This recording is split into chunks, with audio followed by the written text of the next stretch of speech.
Evening all, welcome to Adams Park. Behind me you can see the away end where 1400 Norwich City fans have seen a quite ridiculous game here. Tuesday night, Carabao Cup, third round. Norwich have beaten League One side Wycombe 4-3. And if I do not get all these details in the correct order, then I do apologise, but it was quite ridiculous. It could have been anything really. It could have been a 6-5, but Norwich ended up hanging on to see their way into the fourth round for the 6th time in 7 seasons, which isn't bad, although of course some of those were Premier League seasons when they started a bit later in the competition. But anyway, Jordan Rhodes, hat-trick. He's the man of the moment, the man that we've just spoken to after the game, and he walks away with the match ball signed by his teammates as he was given after the game. And that takes his tally to the season for 5 goals, which is of course great for Daniel Farke in particular, because he's already got Timo Pukki absolutely on fire, and now Jordan Rhodes is getting in on the act as well, which is quite fortunate really from a head coach's point of view. That's exactly what you want, and Rhodes really took his opportunity tonight. Had one disallowed as well, so he thought his hat-trick should have been wrapped up by half-time, but the referee found some reason to rule that one out. Let's just to go back, 9 changes to the team tonight. The only surviving members from the 1-0 win at QPR on Saturday were Emi Buendia and Christoph Zimmermann. So Michael McGovern came in goal, Felix Paslak at right back, Ivo Pinto back after his injury started at left back, Zimmermann was alongside Ben Godfrey in midfield. Then you had Tom Tribal and Mario Vrancic mainly as the deeper sitting midfielders. Louis Thompson on the right, also back from his injury issues. Dennis Trebeni as sort of a support striker behind Rhodes. And then Emi Buendia on the left.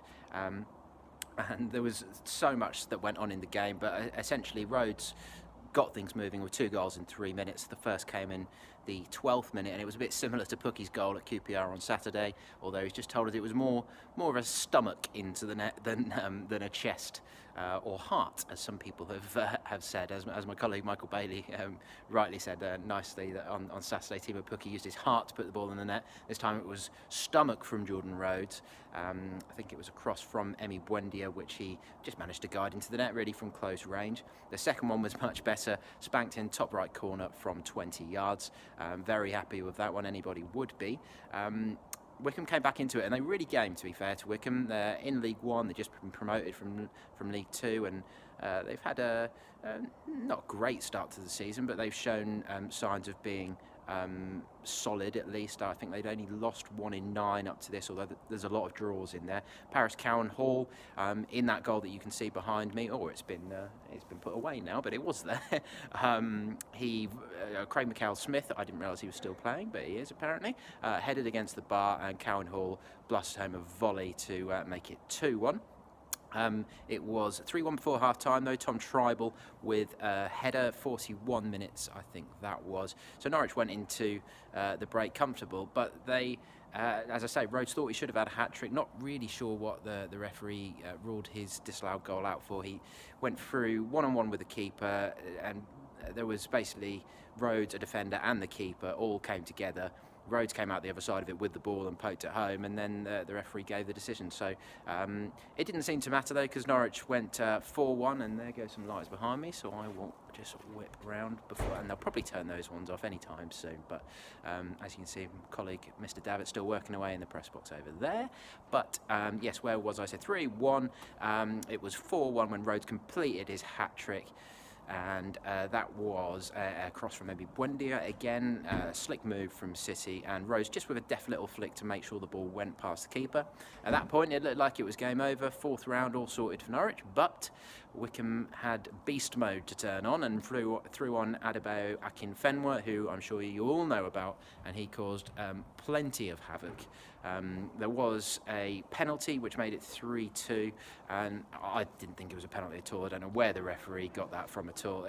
Ben Godfrey was basically shoulder charged by a defender and knocked to the floor, and then a penalty was given against him, which they made the most of. And then Akinfenwa, causing a load of trouble in the box, made it 4-3 as well. So it was a very nervous 15 minutes, but Norwich got the job done. It was Paddy described it as a basketball game, and that really does sum it up very well, because it was just back and forth, attack v attack.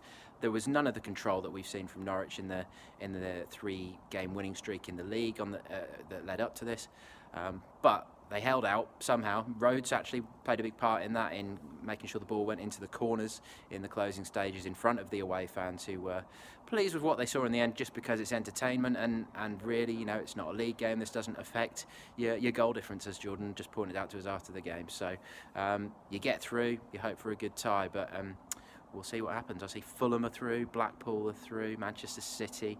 There's some potentially long and difficult trips, and there goes the lights wonderfully. So I will kill it there, as you can't see me.